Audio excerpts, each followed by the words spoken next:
Hey, how's it going? Welcome back. The purpose of these videos is to demonstrate using guitar pedals in a recording and production context. This week we are taking a look at the Origin Effects Cali76 Compact Deluxe compressor. And I'll show you how I made a song and I used the compressor on all of the different parts in the song. But before we do that, I want to address a question that I got asked a few times on the last video. So some people were wondering at what stage in the recording process did I use the pedal? And the answer to that is that I did it via reamping. I used this reamp box.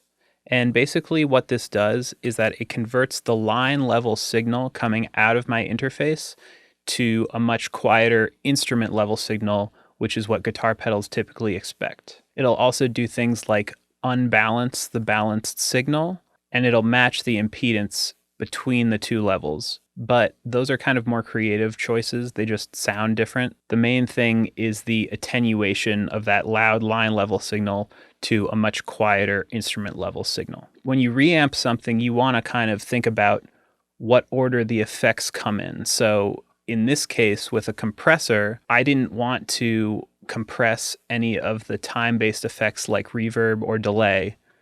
Just like how on your pedal board, you put reverb and delay last usually, I recorded all the signals dry and then reamped them through the compressor. And then if I wanted to use any delay or reverb, I did that after the fact in Pro Tools using send and return tracks. So if you have any more questions about that, feel free to leave it in the comments below. And let's move on to the video. So I used the Cali76 on all of the instruments in this track I made: 2 guitars, bass, drums, and Rhodes keyboard. This is modeled after the Yuri 1176, which is a studio compressor that is super famous. It's known for its really fast attack times, and you can use it on anything: vocals, drums, guitars, whatever.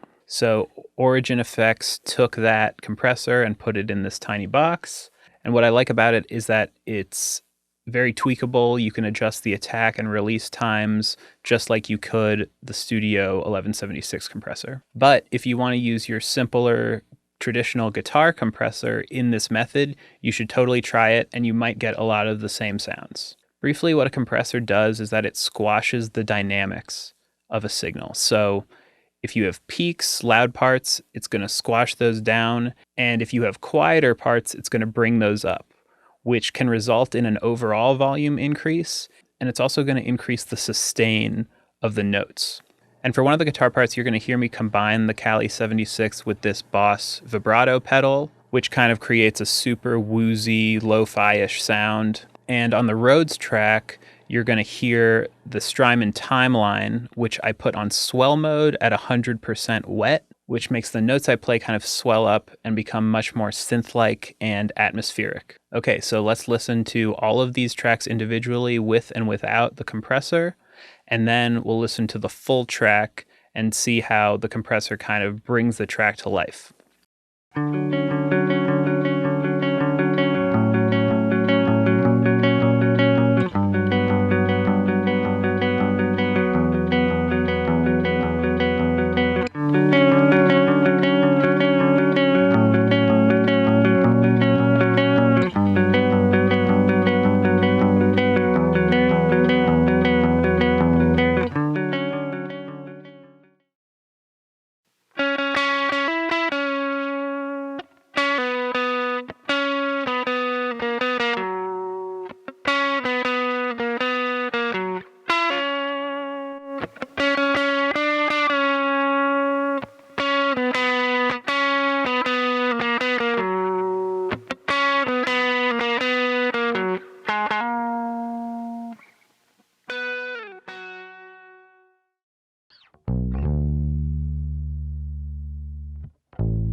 Okay, so that was all of the individual parts with and without the effect. And now let's hear the full song. Thank you guys as always for watching. Leave a like or a comment and subscribe if you liked it. And I'll see you next time.